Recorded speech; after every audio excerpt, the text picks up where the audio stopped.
একটা সময় আমরা এই বন্ধুরা পাবলিক বাস চালাতে হিমশিম খেয়ে গিয়েছিলাম। কারণ তেলের দাম হট করে 90 টাকা প্লাস হয়ে গিয়েছিল।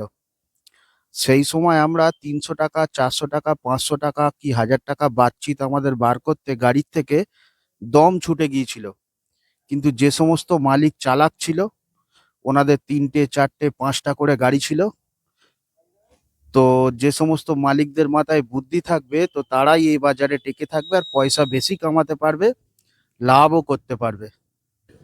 আর তখন বন্ধুরা ভাড়াও ছিল কম। তারপরে আস্তে আস্তে ভাড়াগুলো বেড়েছে। তো সেই সমস্ত সময় আমরা ডিজেলে গাড়ি চালাতাম। আর ওই সমস্ত মালিক চালাতো গাড়ি হচ্ছে সুপার ডিজেলে। তো আমার গাড়ি দেখা যাচ্ছে 58 লিটার তেল কিনতে আজকেকার দিনে দাঁড়িয়ে যদি 92 টাকা করে লিটারে তেল কিনি, আমার গাড়ি 58 লিটার তেল হলে প্রায় 5,5300 টাকার কাছে চলে যেত।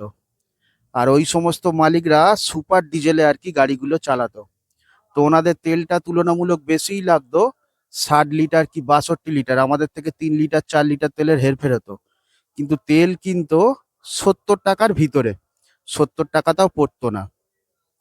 তো সেই সমস্ত দিনে ওনারা এক এক দিনে প্রায় 1000 টাকার উপরে বা 1000 টাকার আশেপাশে তেলে বাতচিত করে চলে যেত।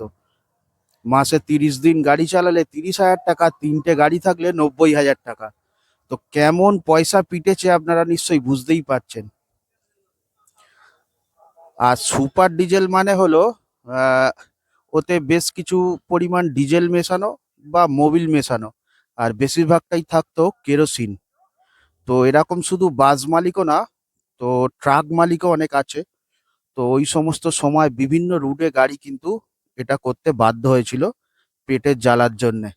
তো জানি না, তো সে সমস্ত গাড়ি এখনো মার্কেটে টেকে আছে, টেকে নেই তা নয়, তো ভালো পয়সা কামিয়ে নিয়ে চলে গেছিল।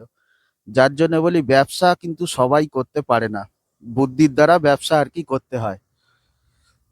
তো আমার ভিডিও যদি আপনাদের ভালো লেগে থাকে, লাইক, সাবস্ক্রাইব, কমেন্ট করে যাবেন, ফলো করে যাবেন, শেয়ার করে যাবেন।